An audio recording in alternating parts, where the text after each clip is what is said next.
सिंहासन पर यीशु मसीह को श्वेत वस्त्र पहने देखा। मैं समझ नहीं पाया ये कौन है। वो अपना हाथ दिखा रहा है, देख बेटा मैंने तेरे लिए अपना जान दिया और हाथ में कीले ठुकवाया, पूरा छेदा था। और उनके पैर के से एक सीढ़ी उतर करके पृथ्वी पर आया है। कुछ लोग नीचे से उनके पास जा रहे हैं, कुछ लोग उनके पास से नीचे आ रहे हैं। मैं बोला प्रभु ये कौन है? मैं सपन देख रहा हूँ, ये कौन है? बोला बेटा ये वही लोग हैं जो मुझ पर विश्वास करते हैं, उन्हीं को ये अधिकार दिया गया चढ़ने और उतरने।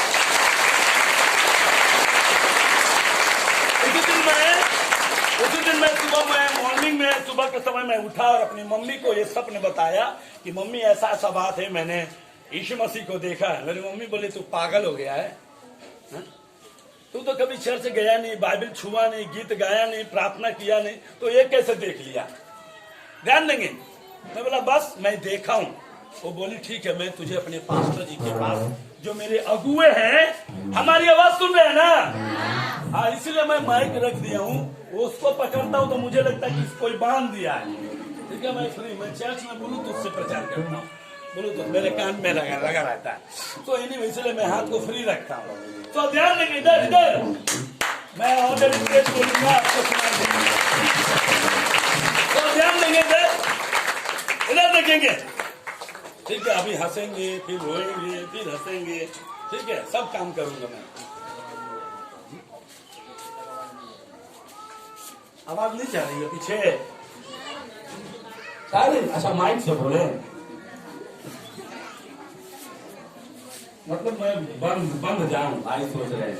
तो एनीवे, और प्रभु का धन्यवाद हो, प्रभु की महिमा होवे, प्रभु की बड़ाई, उसकी प्रशंसा होवे। हम एक वचन को खोलेंगे, पहला तिमोथी, हिंदी में पहला तिमोथेयुस 5 अध्याय, पहला तिमोथेयुस 5 अध्याय।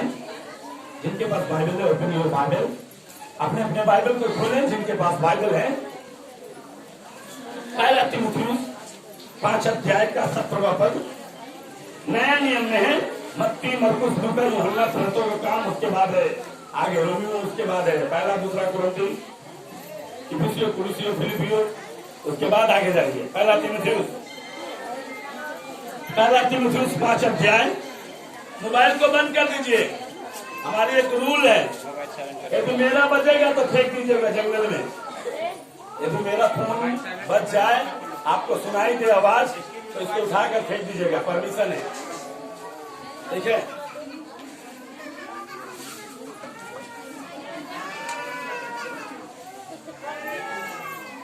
कोई खोलेंगे पहला तिमोथेयुस 5 अध्याय, मिला? पहला तिमोथेयुस 5 अध्याय, पहला तिमोथेयुस 5 अध्याय। बाइबल पढ़िए, जो लोग पढ़े लिखे हैं उनसे मेरा ये रिक्वेस्ट फॉर यू, मैं निवेदन करना चाहता हूँ, आप लोग घर में बाइबल पढ़िए। ये अचार नहीं है जो ले जाकर रख देंगे, रविवार हो चाहे जो भी हो, जब आराधना हो लेकर चल देंगे, ठीक है। अचार ज्यादा लोग कब खाते हैं? बारिश में ना, दाल चावल बना, अचार निकालो खाओ, फिर रहने दो अगला साल, उसको धूप में खाली पकाओ, सड़ाओ, गलाओ, ठीक है। यदि आप पढ़े लिखे हैं, ये बहुत ही धन्य हैं जो आप शिक्षित हैं, आप पढ़े, उनको पढ़ना सीखिए। मैं फुल बाइबल कई बार पढ़ के खत्म किया हूँ, ठीक है। उसको पढ़िए, उसको जितना पढ़ेंगे उतना आपका जो ये मेमोरी पावर है ना, ये खुलेगा, वृद्धि होगा। इंग्लिश में कहते हैं ग्रोथ होगा, ग्रोथ। कोई भी पढ़ेंगे पहला तिमोथेयुस 5 अध्याय का 17वां पद पढ़ेंगे। इन बातों को भी आज्ञा दिया करता कि वे निर्दोष रहें। पहला तिमोथेयुस क्या पढ़ रही है? पहला तिमोथेयुस 5 अध्याय का 17वां पद, ध्यान से सुनेंगे। हाँ, पहला तिमोथेयुस 5 अध्याय का 17 पद।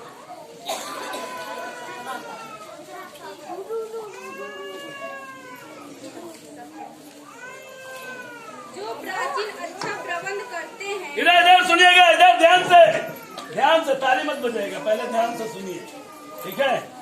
जो प्रबंधक, पढ़ेगा बाबू, जो प्राचीन अच्छा प्रबंध करते, जो प्राचीन का मतलब होता है अगुआ, जैसे पास्टर रामजीत जो है यहाँ के अगुए हैं, जो प्राचीन अच्छा प्रबंध, पढ़ो बाबू, करते हैं, अच्छा प्रबंध करते हैं, विशेष करके वे वचन सुनने और सिखाने में परिश्रम करते हैं। विशेष करके वो वचन को सुनने और सुनाने में जो मेहनत करते हैं, परिश्रम करते हैं। रुक जाओ बाबू, आप जो मैं यहाँ आया हूँ, आप मेरे को पैसा देकर बुलाए नहीं है, और पास्टर जी का प्रेम है जो मैं आ गया हूँ।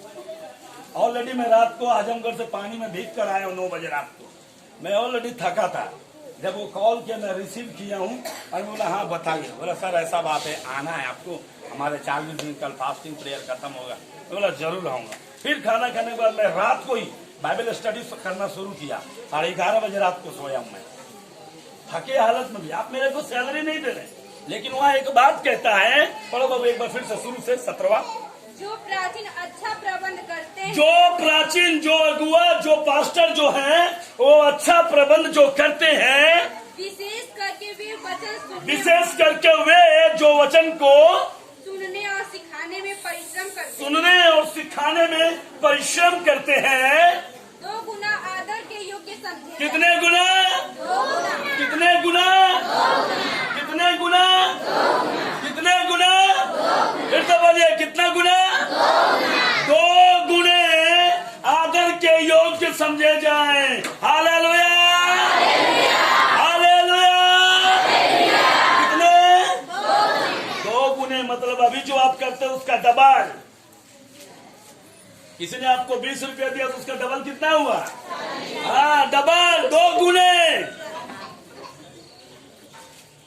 जो अगुए, जो प्राचीन, जो इस चीज को व्यवस्था करते हैं, आपको वचन सिखाते हैं, सुनाते हैं, वो 2 गुने आदर के पात्र समझे जाएं, गिने जाएं। कितने गुने?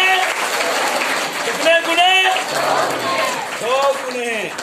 मैंने आपको थोड़ी देर पहले ही बताया कि पास्टर जी जो 40 दिन उपवास थे वो अपने लिए तो किए नहीं होंगे, अपने बीवी बाल बच्चों के लिए किए नहीं होंगे। जब किए होंगे तो इस कलीसिया के लिए और आपके लिए ही किए होंगे, आपके लिए ही किए। मैं कई बार पिछले महीने में मैं आया था तो उनके साथ कई बार रात रात को 11-11 बजे तक मैं घुमा हूँ। वो मुझे बोले सर आप चिंता मत करिए, आपको दुल्लापुर पहुंचाना मेरा रिक्स है, लेकिन जहां जहां मैं जा रहा हूँ चलिए। और वो घर घर जाकर उपवास की दशा में जा जाकर उस परिवारों को लिए वचन सुनाना, प्रार्थना करना। ध्यान देंगे इधर, बाइबल एक बात कहता है, वचन कहता है, ये हमारा और आपका लिखा हुआ नहीं है। बाइबल कहता है God is promise, the God is words. ये परमेश्वर का वचन है और ये परमेश्वर की प्रतिज्ञा है। जो इसमें लिखी हुई बातों को मानता है वो समझिए वो परमेश्वर को मानता है। और किसको मानता है? किसको मानता है? कई बार हम लोग प्रभु को मानते हैं लेकिन इसकी बातें को नहीं मानते। इसलिए आज आपका लाइफ अधूरा है, आपका काम अधूरा है, आपके घर का लोगों का जीवन अधूरा है। आपका कमाई तो आ रहा है लेकिन वो कहाँ जा रहा है कोई पता नहीं है। आपके बच्चे, आप यहाँ आते लेकिन वो आपकी बात को नहीं सुनता है। आपके पति, कई बहन लोग इतने निराश हैं, वो सोचते हैं मेरा पति अच्छे मार्ग पर चले, हम जहाँ जाते हैं वो भी वैसा करें, हम जो करते हैं वो भी प्रार्थना करें, लेकिन वो बोलते हैं कि तुम जाती हो ना, तुम जाओ ना। कारण है क्योंकि हम लोग कई बार मिस कर जाते हैं परमेश्वर के वचनों को। बाइबल कहता है, उनका वचन कहता है, जो प्राचीन है, जो वचन को सुनाते हैं, सिखाते हैं, वो 2 गुना आदर के योग्य समझे जाए। एक जगह और पढ़ना बाबू, और इब्रानियों की पुस्तक, इब्रानियों की पुस्तक 13 अध्याय, उसी का आगे होगा। इब्रानियों की पुस्तक, इब्रानियों 13 अध्याय, हिब्रू चैप्टर 13, इब्रानियों की पुस्तक 13 अध्याय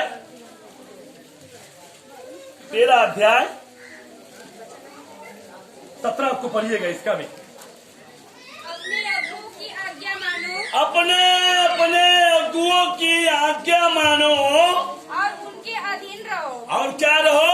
उनके अधीन रहो। क्या रहो? क्या रहो? अधीन समझते हैं?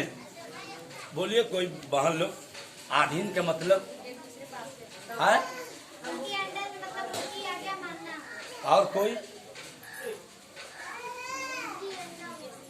बाइबल क्या कहता? फिर से पढ़ो बाबू एक बार। अपने अगुओं की आज्ञा मानो, अपने अगुओं की आज्ञा मानो, उनके रहो, उनके अधीन रहो। आगे पढ़ो। क्योंकि वे उनके समान तुम्हारे प्राणों के लिए जागते रहे। क्योंकि वे उनके समान, हाँ, उनके समान आपके लिए, आपके प्राणों के लिए, कि वो बहन का प्राण नर्क में न चला जाए, वो भाई का जीवन नर्क में न चला जाए, आपके प्राणों के लिए जागते रहते हैं, जिन्हें लेखा देना पड़ेगा। हाँ, पास्टर जी को लेखा देना पड़ेगा। आप क्या समझते हैं? जो यहाँ से चलाते हैं ना, उनको लेखा देना पड़ेगा एक दिन स्वर्ग जाएंगे तो, कि मैंने आपको 400, 500, 1000, 2000 लोगों को दिया, आपने क्या सिखाया, उनको लेखा देना है। और इसलिए वो दिन रात मेहनत में लगे हुए हैं। इसलिए मेरे को क्या जरूरत है, यहाँ वहां से दुल्लापुर से यहाँ, कोलकाता से दुल्लापुर आ गया, दुल्लापुर से यहाँ आ गया, क्या जरूरत था मेरे को? कोई सैलरी में तो अच्छा जॉब था मेरा, अच्छा नौकरी था। आज जिस प्लास्टिक पर आप बैठते, मैं उसका रग रग वाकिफ हूँ। उस फैक्ट्री में काम करता, 28,000, 28,000 रुपये मेरे को सैलरी था। अभी जो लोग मेरे साथ जो थे सीनियर, अभी सब सीनियर हो गए, सबका 35,000 है, 35,000 रुपया सैलरी है। 60 साल का यदि मैं होता तो कम से कम तो 25 से 30 लाख रुपया लेकर फैक्ट्री से निकलता, मैं रिटायरमेंट मिलता। लेकिन सारा चीज को छोड़ देना पड़ा, किसके लिए? ताकि आपको स्वर्ग, परमेश्वर के लिए नहीं, आप लोगों को स्वर्ग तक पहुंचाऊं। आप लोगों के लिए तो किया ही किया, लेकिन आपको वहां तक पहुंचाया जाए। जो चीज आप नहीं जानते, आपको सिखाया जाए। बाइबल कहता, वचन कहता है, जो अगुए जो आपको सिखाते हैं, वो 2 गुना आदर के योग्य समझे जाए, आदर के योग्य माने जाए। आज भी हमारे पास्टर है, वो तो है आंध्र प्रदेश के, हैदराबाद के, कोलकाता में रहते हैं। इधर इधर माता जी सोइए मत, इधर देखिए, ठीक है? सुनेंगे तो आधा बीमारी ऐसे भागेगा, पहले सुनिए तो। शैतान अभी भी काम करता है, आपको ठीक वचन के समय ही आपके अंदर नींद डालेगा। अभी गीत में देखिएगा, खूब नाचेंगे कूदेंगे, जहां वचन के समय आएगा नींद आना शुरू हो जाएगा। प्रेजेंट बॉडी एब्सेंट माइंड, शरीर तो यहाँ रहेगा, मन कहीं और लेकर चला जाएगा। कई लोग भैंसवा के धूप में बांधे होंगे, अभी याद आ रहा होगा ना। इधर सुनेंगे, इसलिए प्रेजेंट बॉडी प्रेजेंट माइंड। यदि आपका शरीर यहाँ है तो अपने मन को कोशिश करिए यहाँ पर रखने के लिए। हमारे भी आत्मिक पिता है, ध्यान दीजिए। और तेलुगु भाषा शायद आप नहीं जानते होंगे, मैं जानता हूँ तेलुगु, 7 लैंग्वेज में जानता हूँ, 7 भाषा। तेलुगु में पास्टर को आईगेरू बोलते हैं। आईगेरू मतलब हिंदी में कहते हैं, हे पिताजी, हे पिताजी, आईगेरू, हे पिताजी। इंग्लिश में पास्टर कहते हैं, लेकिन तेलुगु शब्द में आप साउथ में जब जाएंगे, केरला हो, तमिलनाडु हो, चाहे आपका आंध्र प्रदेश हो, वहां पर आईगेरू बोलते हैं। उनकी पत्नी के, पास्टर के पत्नी को अमगेरू। आईगेरू मतलब हे पिताजी। सोचिए कितना बड़ा आदर दे रहा हो। मेरे भी पास्टर है, आज भी वो है बेचारे, करीबन 70 की एज हो चुका है। अभी भी मैं कोलकाता गया, मैं उनसे मिला। अभी भी जिस दिन मैं घर जाता हूँ, ट्रेन से उतरूंगा, घर जाऊंगा, स्नान करूंगा, नाश्ता करूंगा और मम्मी को बोलूंगा आ रहा हूँ, वो समझ जाती है। वो बोलते हैं तू पास्टर जी है, जा रहा है ना? मैं बोला हाँ। मैं बोलता हूँ पहले एक झोला दे दो। घर से बड़ा वाला झोला उठाऊंगा, बाजार जाता हूँ मैं। मेरे पास्टर जी क्या खाते हैं वो मेरे को मालूम है। आपके पास्टर जी क्या खाते होंगे आपको नहीं पता होगा, लेकिन मेरे पास्टर जी क्या खाते हैं वो मुझे मालूम है, रग रग से। उनका पसंदीदा चीज, सारी चीजों को मैं खरीदारी करना शुरू करता हूँ और उसके बाद तब मिठाई लूंगा, फल लूंगा।